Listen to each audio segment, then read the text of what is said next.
growing site we have is just short of 3 acres, 2.7. We've got 3 large permanent polytunnels and the greenhouse. And then we've got like a handful of, we've got 3 sort of smaller, we call them cat tunnels. They're basically portable, easily movable, small polytunnel structures. The sort of things we grow, it's mostly sort of salad-based crops that we do.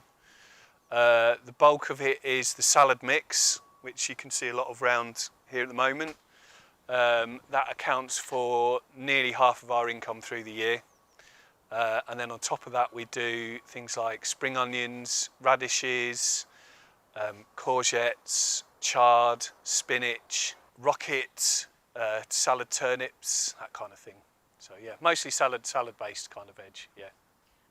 I used to work in live music and events. I used to do a variety of roles within that, so teching for bands, like on tours and that kind of thing. And then things like bits of stage management. I used to do Blue Dot Festival, main stage there, Kendal Calling, and yeah, a few other bits and pieces in the related industry. Probably 80% of what we do is started in here, and the rest is direct seeded outside, yeah. Some of which stays established for a while, so stuff like chard will sort of stay in for a good few months. Other stuff's a little, like radish is a quicker turnaround. It's more like 4 to 5 weeks. So the idea of the double cloth is to try and even out the temperatures basically. It tends to bolt a lot quicker if it experiences a lot of changes in temperature basically. So yeah, it keeps it warm at night and cooler during the day. So yeah, the idea being that it's trying to even out the temperatures a bit more.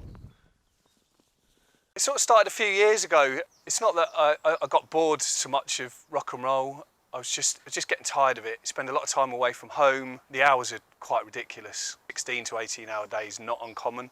I wanted to branch out into something new, something a bit different. And I suppose I spent a lot of time sort of getting bored of myself moaning about the state of the world, so I wanted to do something that would actually make a difference. Just sort of doing bits of reading online and sort of read up about organic growing and that sort of thing, and that something sort of clicked, and then sort of started doing bits of volunteering with Kindling Trust, and then yeah, went on to do the Farm Start programme.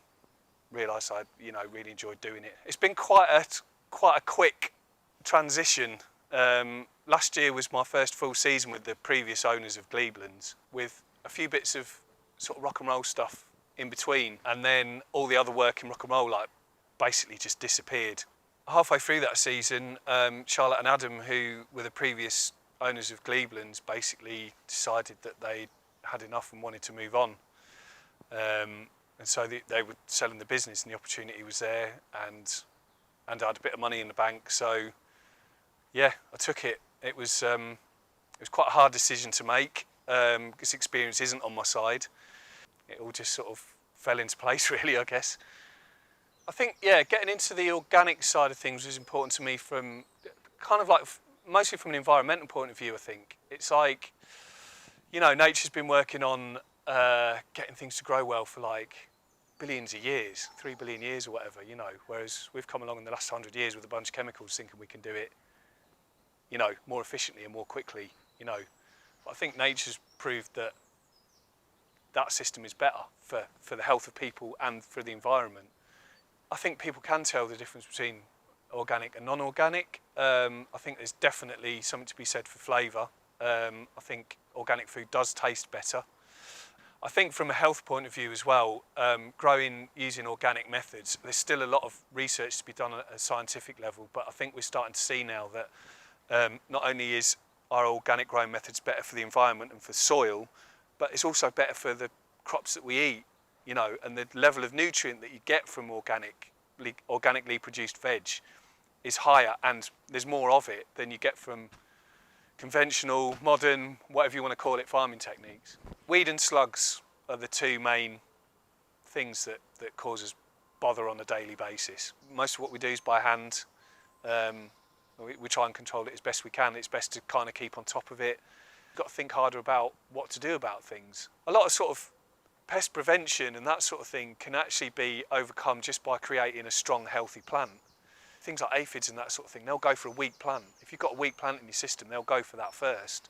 Whereas if you've got a stronger plant, the chances of that are less. And obviously, you know, like using a chemical on something, just spraying it to kill a thing, of course that's going to be quicker and easier. But I think, yeah, it is more challenging, but also more interesting.